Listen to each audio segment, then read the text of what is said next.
யமதர்மன் ஒரு நாள் பூலோகத்தில் இருக்கும் ஒரு மனிதனின் உயிரை எடுப்பதற்காக தனது தூதுவர்கள் இருவரை பூமிக்கு அனுப்பி வைக்கிறார். அந்த தூதுவர்களும் உடனடியாக அந்த மனிதனை சந்தித்து, உனது விதி இன்றோடு முடிந்துவிட்டது, ஆகவே எங்களுடன் யமலோகத்திற்கு வா என்று அழைக்கிறார்கள். ஆனால் அந்த தூதுவர்கள் சொன்னதை நம்ப மறுத்த அந்த மனிதன், எனது விதி இன்னும் முடியவில்லை, நீங்கள் வேண்டுமென்றே பொய் சொல்கிறீர்கள் என்று அவர்களிடம் சண்டைக்கு போகிறான். தூதுவர்களும் அந்த மனிதனிடம் எவ்வளவோ எடுத்துச் சொல்கிறார்கள். ஆனால் அந்த மனிதன் தனக்கு விதி முடிந்துவிட்டது என்பதை நம்ப மறுத்து விடுகிறான். இதனால் வேறு வழி தெரியாத அந்த தூதர்கள் தங்கள் கைகளில் இருக்கும் பட்டியலை எடுத்து அந்த மனிதனிடம் காட்டி, இந்த பட்டியலில் உனது பெயர்தான் முதலிடத்தில் இருக்கிறது, ஆகவே நீ எங்களுடன் வந்துதான் ஆக வேண்டும் என்று சொல்கிறார்கள். பட்டியலை பார்த்து அதிர்ச்சி அடைந்த அந்த மனிதன், தூதர்களே, நான் உங்களுடன் வருவதற்கு சம்மதிக்கிறேன், அதற்கு முன்னால் நாம் சிவனை வழிபட்டு விட்டு கிளம்பலாம் என்று சொல்கிறான்.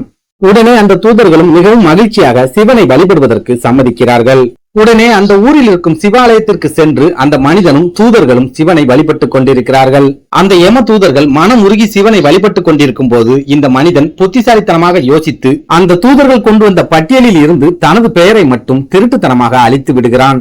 சிவ வழிபாட்டை முடித்துவிட்டு கண் திறந்து பார்த்த அந்த தூதர்கள் பட்டியலில் ஒரு பெயர் மட்டும் குறைந்திருப்பதை பார்த்து அதிர்ச்சி அடைகிறார்கள். ஆனால் அந்த மனிதனோ, பட்டியலில் எனது பெயர் இல்லவே இல்லை, ஆகையால் உங்களுடன் வர முடியாது என்று தகராறு செய்து அந்த தூதுவர்களை அனுப்பி வைத்து விடுகிறான். இதனால் வெறுங்கையுடன் யமலோகத்திற்கு சென்ற அந்த தூதுவர்கள் யமதர்மராஜனை சந்தித்து நடந்த விஷயங்களை சொல்கிறார்கள். நடந்த விஷயங்களை கேட்டு மிகவும் கோபமடைந்த யமதர்மராஜன் சித்திரகுப்தனிடம் புதிய பட்டியலை தயார் செய்ய சொல்லி அந்த பட்டியலை எடுத்துக்கொண்டு பூலோகத்திற்கு அந்த மனிதனை தேடி வருகிறான். பூலோகத்திற்கு வந்து அந்த மனிதனை சந்தித்த யமதர்மன், உனது விதி முடிந்து ரொம்ப நேரம் ஆகிவிட்டது, ஆகவே உடனே என்னுடன் வா என்று அழைக்கிறார். ஆனால் அப்பொழுதும் புத்திசாலித்தனமாக யோசித்த அந்த மனிதன், பட்டியலில் எனது பெயரை காட்டினால் மட்டுமே நான் உங்களுடன் வருவேன் என்று ஆணித்தரமாக சொல்லிவிடுகிறான். உடனே யமதர்மராஜனும் சிரித்துக் கொண்டே அந்த புதிய பட்டியலை எடுத்து அந்த மனிதனிடம் காட்டுகிறார். புதிய பட்டியலை வாங்கி பார்த்த அந்த மனிதன் தனது பெயர் முதலிடத்தில் இருப்பதை பார்த்து யமதர்மராஜன் முன்னால் கண்ணீர் விட்டு கதறி அழுகிறான். ஆனாலும் உடனே சுதாரித்துக் கொண்ட அந்த மனிதன், நான் ஏற்கனவே சிவ வழிபாட்டை முடித்து விட்டேன், ஆகையால் பெருமாள் வழிபாட்டையும் முடித்துவிட்டால் உங்களுடன் யமலோகத்திற்கு வந்து விடுகிறேன் என்று சொல்கிறான். அந்த மனிதனின் ஆசைக்கு சம்மதம் சொன்ன யமதர்மராஜன் உடனே அந்த மனிதனை பக்கத்தில் இருக்கும் பெருமாள் கோவிலுக்கு கூட்டிச் செல்கிறார். பெருமாள் கோவிலுக்கு சென்ற அந்த மனிதன் மிகவும் மனம் உருகி பெருமாளை வழிபட்டுக் கொண்டிருக்கிறான். அதே நேரம் கருவறையில் பெருமாளை பார்த்த யமதர்மராஜனும் தன்னை மறந்து பெருமாளை வழிபட்டுக் கொண்டிருக்கிறான்.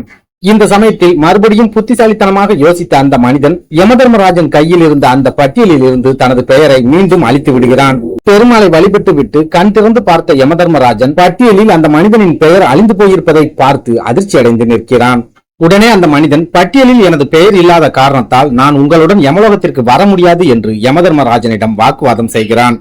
ஆனால் அந்த மனிதன் செய்த பித்தலாட்டங்களை தனது சக்தியால் தெரிந்து கொண்ட யமதர்மராஜன் அந்த மனிதனை பார்த்து, உயிர்களை சரியான நேரத்தில் எடுக்க வேண்டும் என்பது சிவபெருமான் எனக்கு இட்ட கட்டளை, அந்த கட்டளையை நான் எந்த காலத்திலும் மீற முடியாது, ஆகவே பட்டியலில் பெயர் இருந்தாலும் இல்லாவிட்டாலும் உனது விதி முடிந்ததுதான், அதனால் நீ யமலோகத்திற்கு வந்தே ஆக வேண்டும் என்று யமதர்மராஜன் காட்டமாக கூறுகிறார்.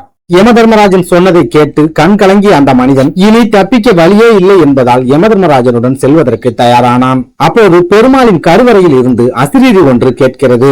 அந்த அசிரீரி யமதர்மராஜனை பார்த்து, யமதர்மா, உனது தூதர்கள் இந்த மனிதனின் உயிரை எடுக்காமல் திரும்பிய போதே இந்த மனிதன் விதியின் நேரத்தை கடந்து விட்டான். விதி முடிந்த ஒருவன் அதன் பிறகு ஒரு நாளிகை வாழ்ந்து விட்டாலே விதியை வென்றவனாக மாறிவிடுகிறான். விதியை வென்ற ஒருவனின் உயிரை எடுப்பதற்கு உனக்கு அதிகாரம் இல்லை. அது மட்டுமில்லாமல் இந்த மனிதன் உயிர் போகும் தருவாயில் கூட வேறு எந்த ஆசைகளும் இல்லாமல் சிவனையும் என்னையும் தரிசிக்க வேண்டும் என்ற ஆசையுடன் இருந்தான். அந்த நொடியே அவனது விதி மாற்றி எழுதப்பட்டு விட்டது. ஆகையால் அவனது பரிபூரண ஆயுள் முடிந்த பிறகே அவனது உயிரை எடுக்கும் அதிகாரம் உனக்கு வந்து சேரும். ஆகையால் இந்த மனிதனை பூலோகத்திலேயே விட்டுவிட்டு நீ யமலோகத்துக்கு சென்று விடலாம் என்று அந்த அசிரீரி கூறுகிறது.